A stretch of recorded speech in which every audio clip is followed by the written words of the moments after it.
નમસ્કાર મિત્રો, આગળના લેક્ચરમાં આપણે સોપ એટલે શું, ટાઈપ્સ ઓફ સોપ એ જોયેલું હતું. હવે આજના લેક્ચરમાં સોપ એટલે કે સાબુ કેવી રીતે બનાવવામાં આવે છે, એની રિએક્શન શું છે એ આપણે જોવાની છે. ત્યારબાદ એના આધારે સાબુ કેવી રીતે બનાવવામાં આવે છે એ આપણે જોવાનું છે. તો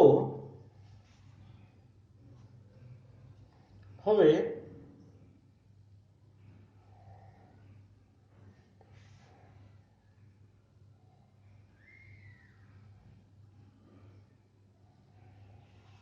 આ બંને shop and detergent both are cleansing agent.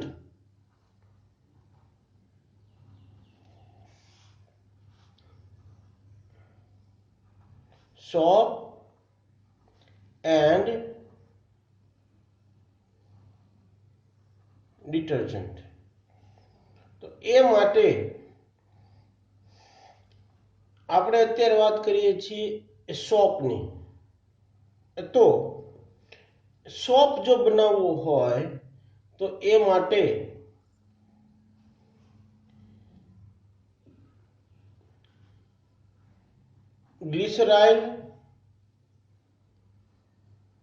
Glycerine ester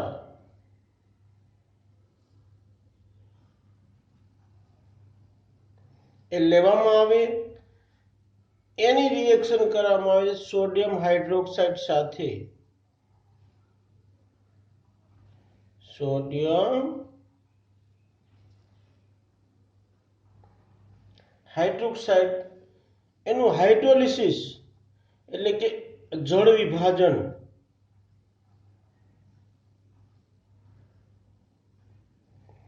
hydrolysis થાય એટલે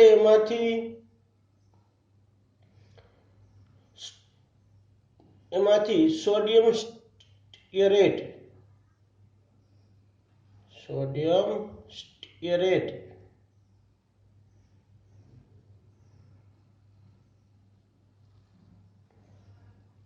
અને ગ્લિસરોલ એ ઉત્પન્ન થાય છે. તો આ રિએક્શનમાં અહીંયા જે આપેલું છે એ ગ્લિસરાઇલ એસ્ટર ઓફ સ્ટીયરિક એસિડ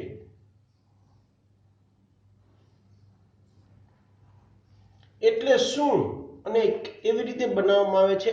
આ ફેટ છે, ચરબી છે.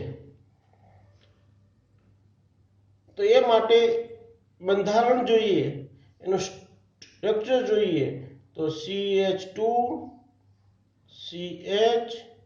CH2 અહીંયા OH હોય તો it is cold glycerol.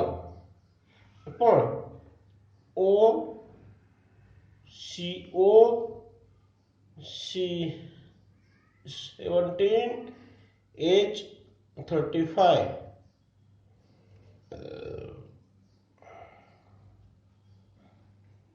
O C double bond O C17H35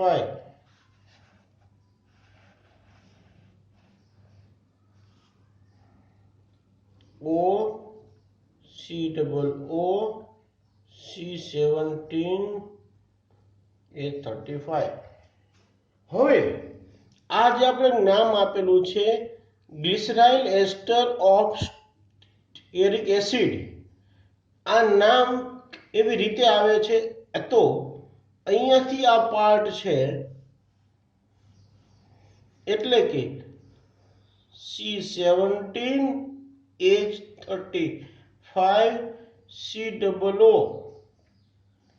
અહીંયા જો હાઇડ્રોજન હોય તો આને કહેવામાં આવે છે સ્ટીઅરિક એસિડ।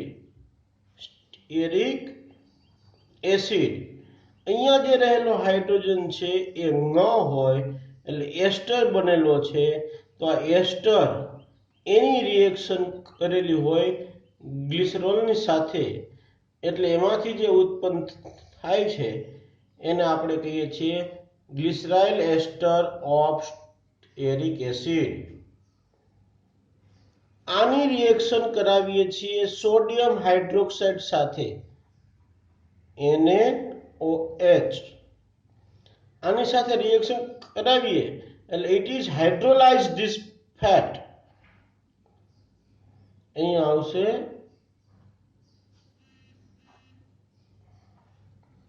હાઇડ્રોલિસિસ।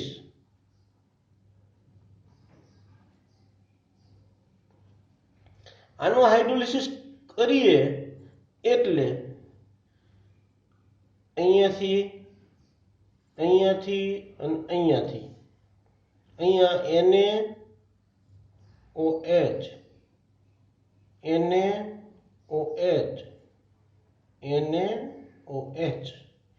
NaOH ઉમેરાય એટલે શું બનશે તો 3C17H35COONA। આ 1 આ 2 અને આ 3, આને કહેશું આપણે sodium સ્ટીઅરેટ।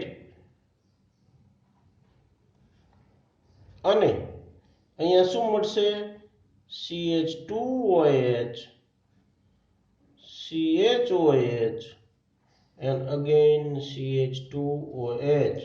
it is called glycerol।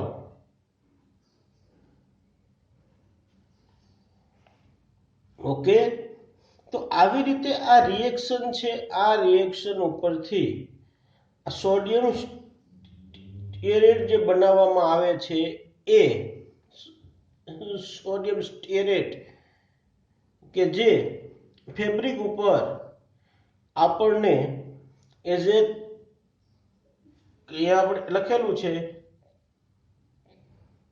Cleansing agent તરીકે કામ આપે છે। અને એ માટે જે અને આ જ રિએક્શન છે, આ રિએક્શનને જો આપણે અલગ રીતે એ લખવી હોય તો આવી રીતે પણ લખી શકાય છે C17H35COO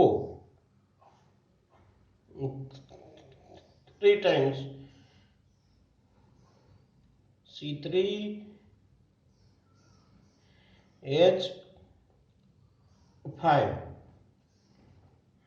આ અને આ બંને એક જ છે, પણ આપણે અલગ રીતે રિએક્શન છે એ સમજાવવી હોય તો એના માટે આપણે આવી રીતે આ લખેલું છે કે CH2O COO C17H35 CHO COO C17H35 and CH2O COO C17H35। આ બંધારણ અને આ બંધારણ બંને એક જ છે, એમાં કોઈ ફેરફાર છે નહીં।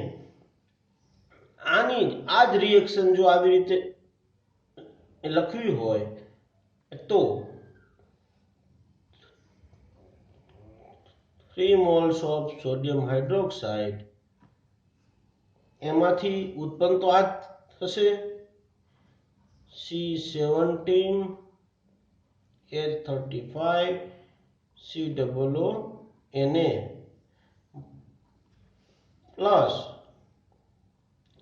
C3H5OH 3 times એટલે આ લખેલું છે 1 2 and 3 C3H5 2 2 4 ને 1 5 H5 અને OH OH OH. It is called glycerol and it is sodium stearate. આ રિએક્શન છે, આ રિએક્શન ખૂબ અગત્યની છે અને આ રિએક્શન ઉપરથી આપણને જે કંઈ પણ સોલ્ટ આપેલા હોય એ સોલ્ટ એટલે કે આ બને છે, એને કહેવામાં આવે છે સાબુ. હાર્ડ વોટરની સાથે હાર્ડ વોટર હોય એ આપણે અગાઉ પણ જોયેલું છે કે હાર્ડ વોટરમાં કેલ્શિયમ અને મેગ્નેશિયમના ક્ષારો salt of calcium and magnesium are dissolved ઓગળેલા હોય છે. એની સાથે આ સાબુની રિએક્શન કરાવીએ એટલે હાર્ડ વોટર હોય એ હાર્ડ વોટરમાં આ સાબુ છે એમાં કેલ્શિયમ, અહીંયા જ્યાં સોડિયમ છે અહીંયા કેલ્શિયમ આવી જાય છે અને કેલ્શિયમ સ્ટીરેટ બનાવે છે અને આ કેલ્શિયમ સ્ટીરેટ ઇનસોલ્યુબલ ઇન વોટર એટલે અદ્રાવ્ય થાય છે. એટલે એ માટે આ સાબુ છે એ સાબુ હાર્ડ વોટરમાં ઉપયોગમાં લઈ શકાતો નથી. કારણ શું છે તો કે અહીંયા જે આ સાબુ બનેલો છે એ સોડિયમ સ્ટીરેટ જે બનેલો છે એ સોડિયમ સ્ટીરેટની કેલ્શિયમ અને મેગ્નેશિયમની સાથે રિએક્શન કરાવીએ તો એમાં શું થાય છે તો C17 H35 COO Na sodium stearate calcium chloride Mg હોય તો MgCl2 આપણે ઉદાહરણમાં સમજવા માટે CaCl2 છે એ લીધેલું છે અને એમાંથી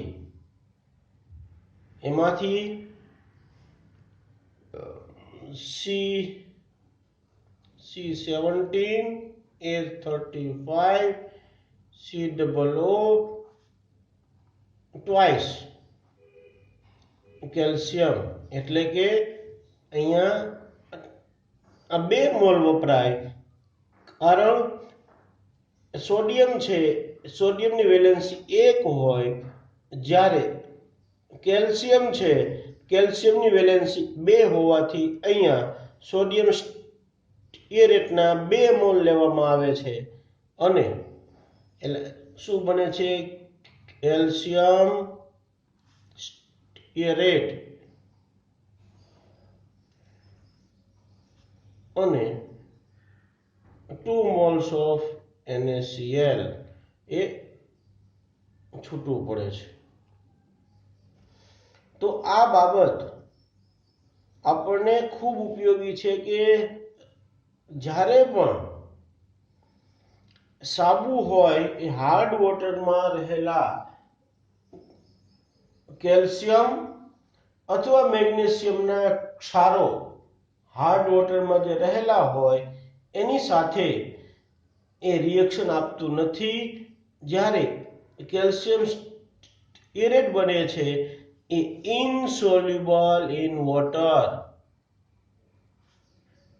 ઇનસોલ્યુબલ ઇન વોટર પાણીમાં અદ્રાવ્ય હોવાથી આના પીપીટી એના અવક્ષેપ મળે છે અને અવક્ષેપ મળતા હોવાથી હાર્ડ વોટરમાં સખત પાણીની અંદર સોડિયમ સ્ટીરેટ આપણને ઉપયોગમાં આવી શકતો નથી.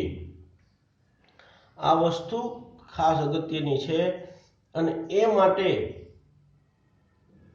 અલગ અલગ ટેકનોલોજી છે એનો પણ ઉપયોગ કરવામાં આવે છે. આ વાત થઈ સોપ માટેની. હવે વાત કરીએ કે ડિટર્જન્ટ હોય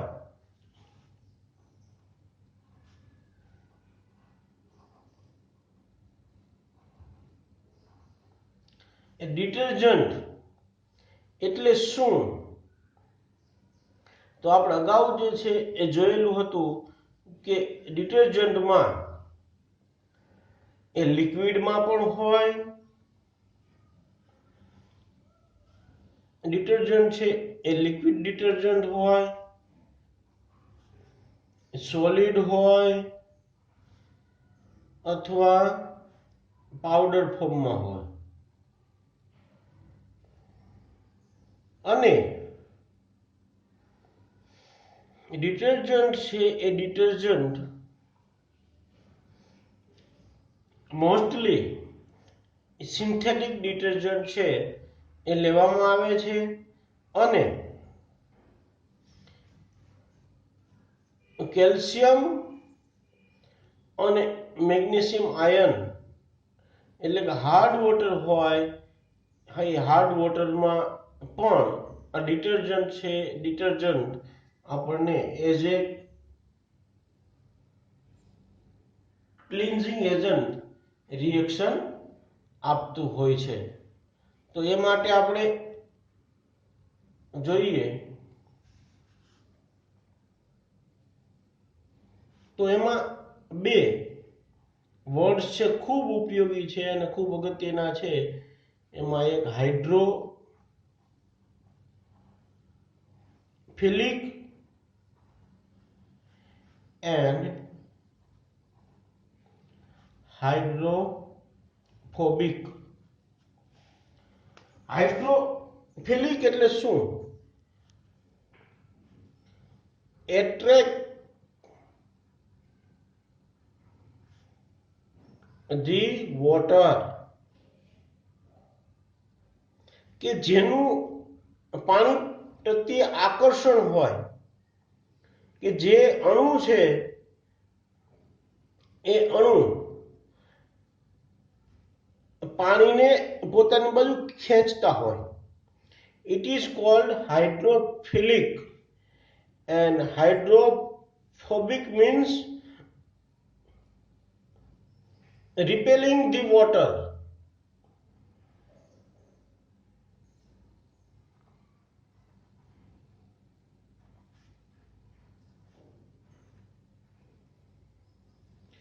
એ પાણી પ્રત્યે અપાકર્ષણ હોય, પાણીની હારે એનું કોઈ આકર્ષણ હોતું નથી, એને હાઇડ્રોફોબિક કહેવાય. અને હાઇડ્રોફિલિક હોય એનું આકર્ષણ છે, એટ્રેક્શન છે એ પાણી બાજુ હોય છે. તો આવા ડિટર્જન્ટ હાઇડ્રોફિલિક હોય અથવા હાઇડ્રોફોબિક હોય છે. તો એ માટે આપણે અગાઉ જોયેલું છે એ અનુસાર આ ડિટર્જન્ટ છે એ ડિટર્જન્ટ કેવી રીતે બનાવવામાં આવે છે. Detergent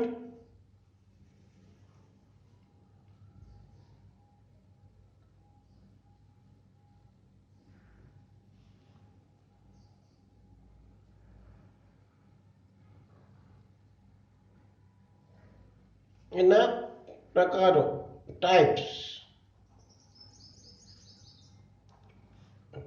of detergent.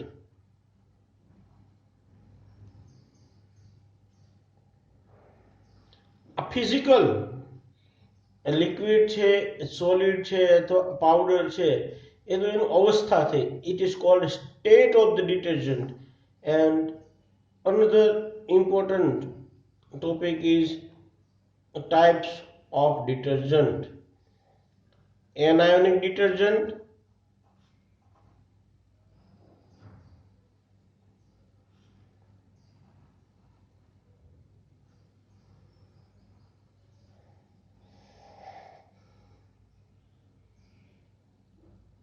cationic detergent,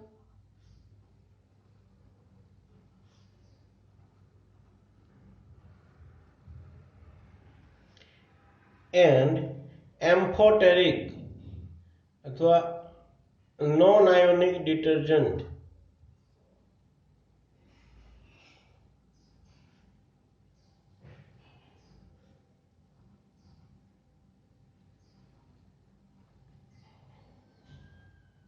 तो આ એનાયોનિક ડિટર્જન્ટ એટલે શું, કેટાયોનિક ડિટર્જન્ટ એટલે શું, એન્ડ નોન આયોનિક ડિટર્જન્ટ એટલે શું, એ માટે આપણે એ સમજવું હોય તો ડિટર્જન્ટ છે એના માટે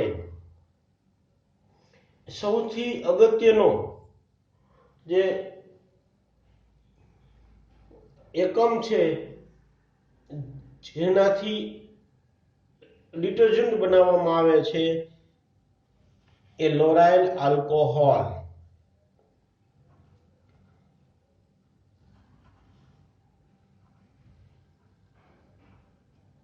તો હવે આપણે એનાયોનિક ડિટર્જન્ટ એટલે શું એના ઉપર આગળ વધીએ છીએ। નંબર ફર્સ્ટ,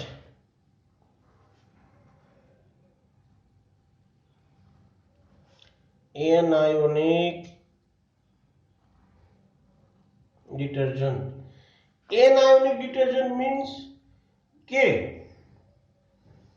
જ્યારે પણ એનો જે ઘટક છે એમાં એન આયન ઉત્પન્ન થતા હોય કે એ detergent as a cleansing agent જ્યારે વાપરવામાં આવે છે ત્યારે એન આયન એટલે કે નેગેટિવ આયન ઉત્પન્ન થતા હોય ત્યારે એને કહેવામાં આવે છે એન આયોનિક ડિટર્જન્ટ। તો એવું જ એક ઉદાહરણ આપણને આપેલું છે કે કેવી રીતે એ બને છે। તો CH3 CH2 10 times CH2OH, it is called loryl alcohol। આ લોરાઇલ આલ્કોહોલની H2SO4 સાથે રિએક્શન કરાવવામાં આવે છે। It means lauryl alcohol it reacts with H2SO4 sulfuric acid, then CH3CH2 10 times CH2OSO3H,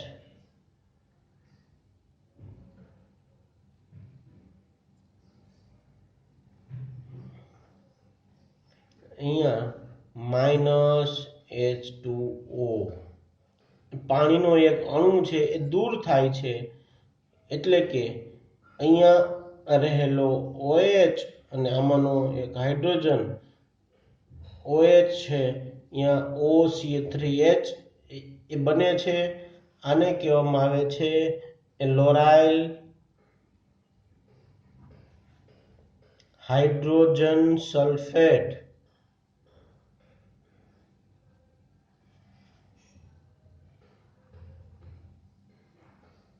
આ લોરાઇલ હાઇડ્રોજન સલ્ફેટ છે એની reaction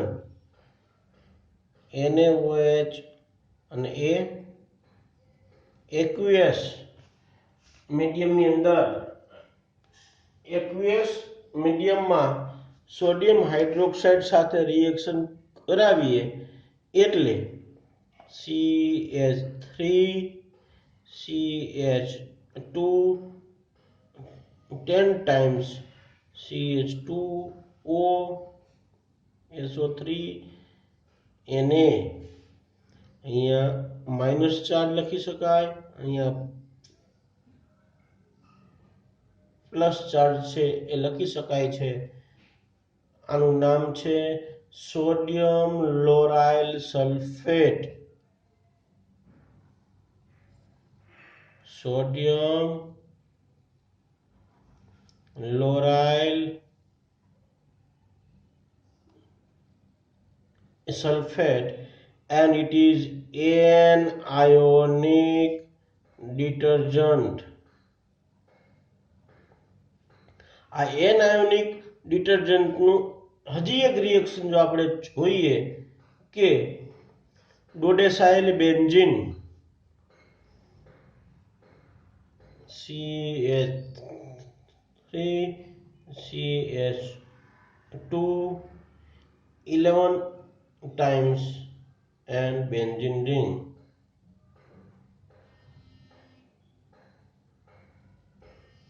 It is called dodecyl benzene. Dodecyl benzene.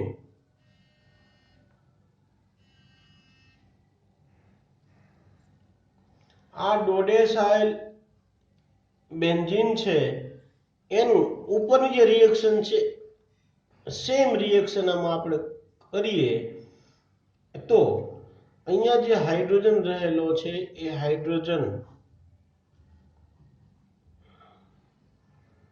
H2SO4 સાથે reaction કરાવીએ એટલે -H2O થઈ અને આ તો એમનામ જ રહેવાનું છે CH3 CH2 11 times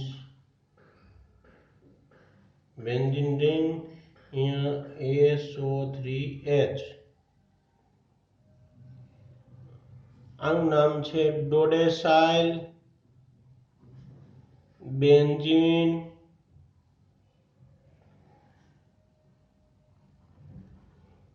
sulphonic acid. આની પણ રિએક્શન જો કરાવવામાં આવે NaOH aqueous મીડિયમમાં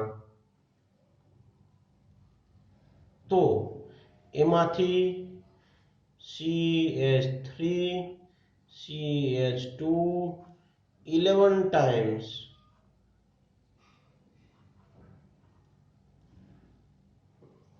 SO3 Na sodium dodecyl benzene sulphonate.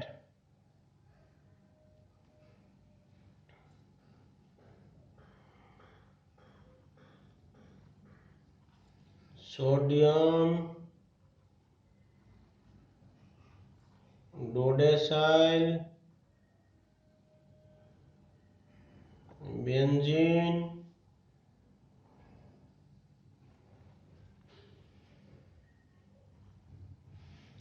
Sulphonate. અહીંયા પ્લસ ચાર્જ અને માઇનસ ચાર્જ. આ ડિટર્જન્ટ છે જ્યારે એઝ એ ક્લિન્ઝિંગ એજન્ટ વપરાય છે ત્યારે અહીંયાથી તૂટે છે અને આયન જે ઉત્પન્ન થાય છે આ નેગેટિવ આયન ઉત્પન્ન થતા હોવાથી આ ડિટર્જન્ટને એન આયોનિક ડિટર્જન્ટ કહેવામાં આવે છે. બરાબર છે. તો આ વાત કરી આપણે એન આયોનિક ડિટર્જન્ટની. હવે કેટ આયોનિક ડિટર્જન્ટ.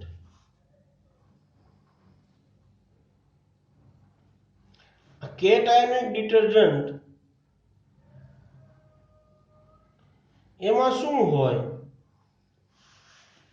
તો કેટ આયોનિક ડિટર્જન્ટ છે એનું ઉદાહરણ છે એ લઈએ એટલે આપણને ખ્યાલ આવે કે જ્યારે એઝ એ ક્લિન્ઝિંગ એજન્ટ વર્તે છે ત્યારે કેટ આયન એટલે કે પોઝિટિવ આયન ઉત્પન્ન થાય છે.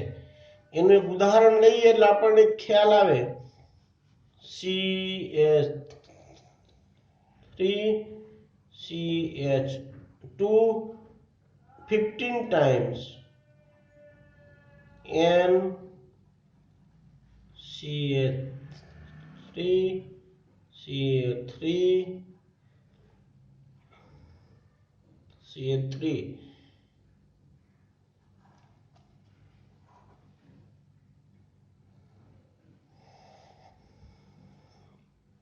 અને Br આને કહેવામાં આવે છે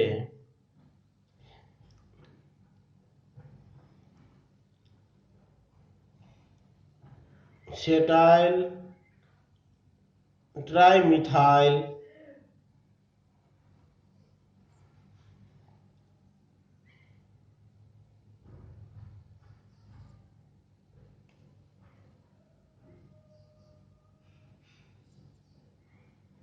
એમોનિયમ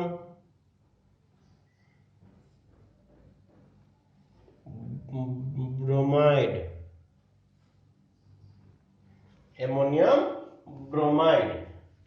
એટલે કે જો એમોનિયમ આયન હોય, એમોનિયમ આયનમાં રહેલા અહીંયા પ્લસ ચાર્જ એટલા માટે રહેલો છે કે આને આપણે એવું વિચારીએ કે ઇટ ઇઝ NH4Br.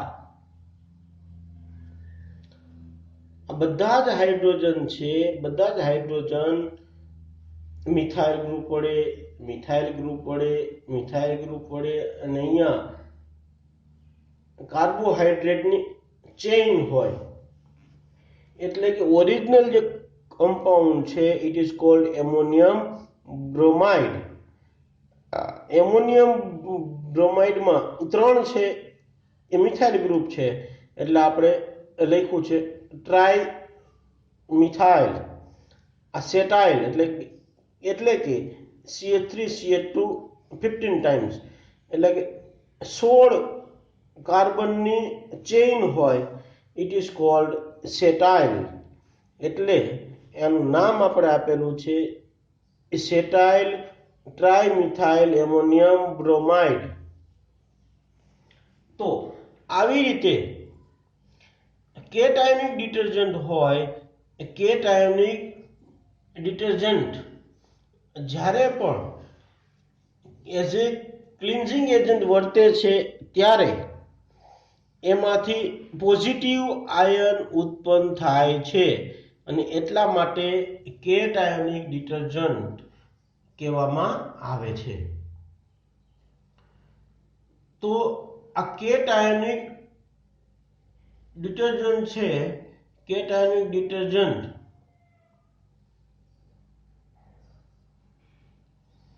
એની અંદર જર્મિસાઇડલ પ્રોપર્ટી હોય, જર્મ્સ હોય એને મારવા માટે, જે સૂક્ષ્મ જીવાણુઓ હોય એને મારવા માટે આ કેટાયોનિક ડિટર્જન્ટ છે એ વાપરવામાં આવતા હોય છે. અને ત્યારબાદ નોન આયોનિક ડિટર્જન્ટ અથવા એમ્ફોટેરિક ડિટર્જન્ટ, બોથ આર સેમ. તો આ નોન આયોનિક ડિટર્જન્ટ છે એટલે શું? તો એની અંદર કોઈ જાતના આયન હોતા નથી, એટલે કે ઓર્ગેનિક હોય, ઇનઓર્ગેનિક આયનો ઉત્પન્ન ન થતા હોય એવા. તો એક આપણું ઉદાહરણ છે એ લઈએ, CH3 CH2 16 ટાઈમ્સ COOH. આને કહેવામાં આવે છે સ્ટીઅરિક એસિડ. એની રિએક્શન કરાવીએ છીએ, હાઇડ્રોક્સિલ ગ્રુપ હોય CH2 CH2O 11 times CH2 CH2OH. આનું નામ છે પોલીઇથિલિન ગ્લાયકોલ. પોલીઇથિલિન ગ્લાયકોલ ઓર PEG. આ બંને રીતે એને ઓળખવામાં આવે છે. એટલે કે સ્ટીઅરિક એસિડની પોલીઇથિલિન ગ્લાયકોલની સાથે રિએક્શન કરાવવામાં આવે છે એટલે એમાંથી -H2O પાણીનો એક અણુ છે એ દૂર થાય છે, એટલે કે આનું હાઇડ્રોજન અને આનું OH એ દૂર થાય, અહીંયાનો OH અથવા અહીંયાનો OH એ દૂર થાય, એટલે CH3CH2 16 times COO CH2CH2O 11 times CH2CH2OH। આ જે કન્ડેન્સેશન રિએક્શન થી H2O દૂર થઈ અને આપણને જે આ ડિટર્જન્ટ આ મળે છે, આ ડિટર્જન્ટમાં કોઈ પણ જાતના આયનો રહેલા હોતા નથી, એટલા માટે આ ડિટર્જન્ટને નોન આયોનિક ડિટર્જન્ટ કહેવામાં આવે છે અને એનો ઉપયોગ એઝ એ લિક્વિડ ડિટર્જન્ટ તરીકે થાય છે। એ લિક્વિડ ડિટર્જન્ટ છે, એ લિક્વિડ ડિટર્જન્ટ એનો ઉપયોગ કોઈ ઓઇલી હાથ હોય કે કાંઈ પણ બીજા અન્ય વસ્તુઓ હોય એના માટે, તેમજ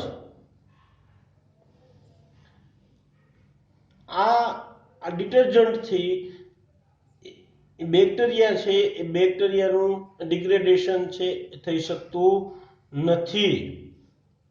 તો આ વસ્તુ આપણે ખાસ યાદ રાખવાની છે કે આ નોન આયોનિક ડિટર્જન્ટ છે એ નોન આયોનિક ડિટર્જન્ટ એમાં સ્ટીઅરિક એસિડ હોય, એની રિએક્શન પોલીઇથિલિન ગ્લાયકોલ સાથે કરવામાં આવે, એટલે અહીંયા OH અને અહીંયા રહેલો હાઇડ્રોજન છે એ H2O ના રૂપમાં દૂર થાય છે અને આ બંનેનું કોમ્બિનેશન છે એ જેને આપણે કહીએ છીએ એ નોન આયોનિક ડિટર્જન્ટ, જે આપણને ખૂબ ઉપયોગી છે। તો આજના આ લેક્ચરની અંદર આપણે ડિટર્જન્ટ એટલે શું અને એ ડિટર્જન્ટ એનાયોનિક ડિટર્જન્ટ, કેટાયોનિક ડિટર્જન્ટ અને નોન આયોનિક એટલે કે એમ્ફોટેરિક ડિટર્જન્ટનો અભ્યાસ કરેલો છે। એ સિવાય એ સાબુ કેવી રીતે બનાવવામાં આવે છે, એ સાબુની રિએક્શન એ પણ આપણે સમજેલા હતા કે જેના વડે આ સાબુ બનાવવામાં આવે છે, એ સાબુ જે સ્ટીઅરિક એસિડ છે એ સ્ટીઅરિક એસિડનું સોડિયમ હાઇડ્રોક્સાઇડ સાથે એ રિએક્શન કરાવીએ છીએ। આ રિએક્શન આપણે અગાઉ જોયેલી છે કે એ અનુસાર આ સોડિયમ સ્ટીઅરેટ બને છે, એને સાબુ કહેવામાં આવે છે। અને આ સાબુ જ્યારે કેલ્શિયમ અથવા મેગ્નેશિયમના ક્ષારો હોય, એટલે કે હાર્ડ વોટર હોય, એ હાર્ડ વોટરની હારે જો રિએક્શન કરાવવામાં આવે તો એમાંથી શું ઉત્પન્ન થાય છે, તો કેલ્શિયમ સ્ટીઅરેટ ઉત્પન્ન થાય અને આ ઉત્પન્ન થતું કેલ્શિયમ સ્ટીઅરેટ પાણીમાં અદ્રાવ્ય હોવાથી એના પીપીટી ફોર્મ થાય છે, એટલે હાર્ડ વોટરમાં આ સાબુ છે એ પ્રક્રિયા આપી શકતું નથી, એઝ એ ક્લિન્ઝિંગ એજન્ટ છે એ વર્તી શકતું નથી। તો આજના આ લેક્ચરમાં આપણે આ ડિટર્જન્ટ એટલે શું અને ડિટર્જન્ટ કેવી રીતે બનાવવામાં આવે છે એ આપણે જોયેલું છે। આગળના લેક્ચરમાં ઇન્ડસ્ટ્રીયલી અને as a cleansing agent any mechanism શું છે એ જોવાની છે, અને ત્યારબાદ આ ડિટર્જન્ટ અને સોપ છે, આ બંનેના ઉત્પાદનો ઇન્ડસ્ટ્રીયલી કેવી રીતે બનાવવામાં આવે છે એ આપણે આગળના લેક્ચરમાં જોવાનું છે. Okay, thank you very much.